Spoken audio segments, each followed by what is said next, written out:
नमस्कार मित्रों, एक बार फिर एक नए वीडियो के साथ आपके सामने हाजिर हूं। एक बहुत ही महत्वपूर्ण विषय पर, हमारे राष्ट्रीय विषय पर, एक अध्ययन के बिंदु पर विषय लेकर आपकी अदालत में उपस्थित हूं। निर्णय आपको करना है। क्या ये मेरा वक्तव्य कहीं मुझे मुजरिम तो साबित नहीं करता, कहीं मैं गलत तो नहीं हूं? लेकिन एक पीड़ा पिछले दो तीन दिन से मन में हो रही है। बहुत भारी पीड़ा हो रही है।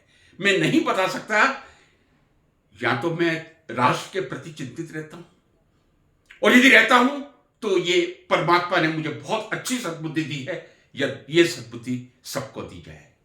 चुनावों का दौर चल रहा है, आरोप प्रत्यारोप चल रहे हैं, चलने दीजिए। जिस स्तर के भी चल रहे हैं वो भी चलने दीजिए, कोई आपत्ति नहीं है, क्योंकि राजनीति का स्तर बहुत घटिया हो गया है। पहले इतने सालों में कभी राजनीति का इतना निम्न स्तर नहीं था जो अब देखने को मिल रहा है।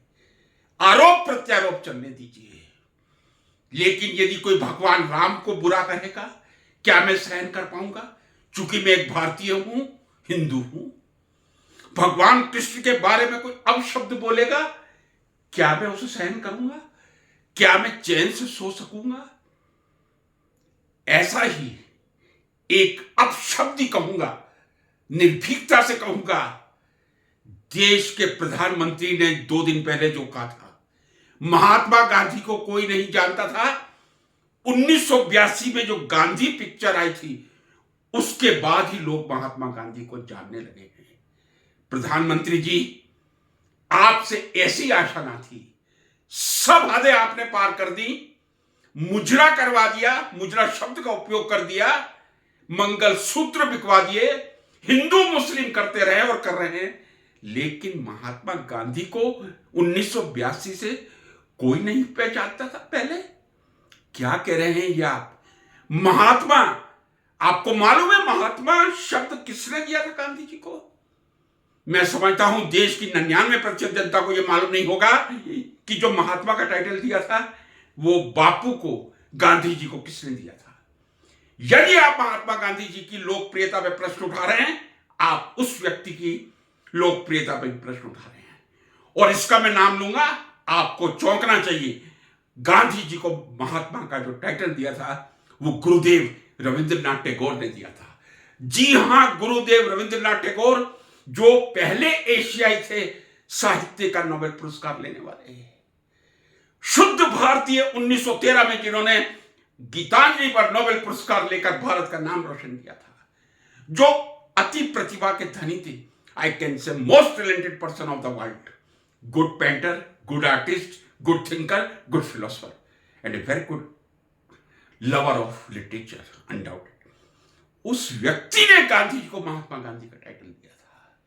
महात्मा गांधी जी ने जब अफ्रीका में सत्याग्रह की शुरुआत की थी, जब उनके साथ दुर्व्यवहार हुआ था, जब उनको लगा था कि यह रंगभेद की नीति मानवता के लिए कलंक है, तब उन्होंने आके भारत में सत्याग्रह शुरू किया था।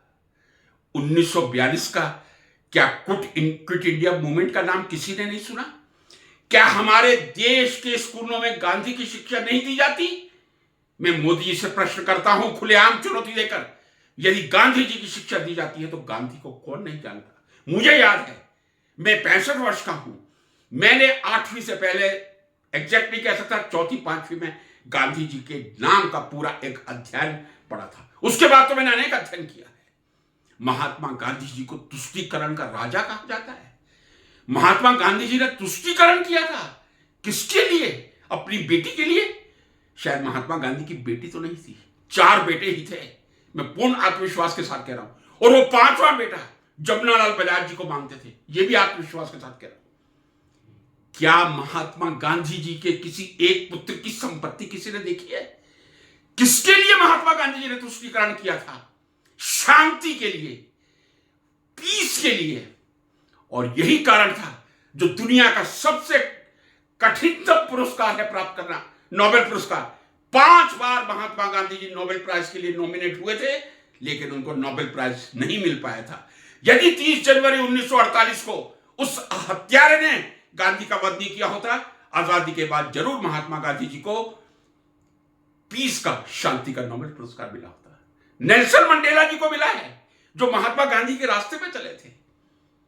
कई लोग महात्मा गांधी के रास्ते पे चलकर नोबेल पुरस्कार प्राप्त कर चुके हैं, और हम ये कह रहे हैं कि महात्मा गांधी जी को कोई नहीं जानता था।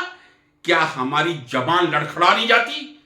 परमात्मा सब देखता है। ऐसे महान संत को, महात्मा को, जिनको महात्मा की उपाधि रविंद्रनाथ टैगोर जी ने दी थी, इस तरह कहकर अपमानित करने का प्रयास करेंगे, आने वाली पीढ़ी कभी आपको माफ नहीं करेगी।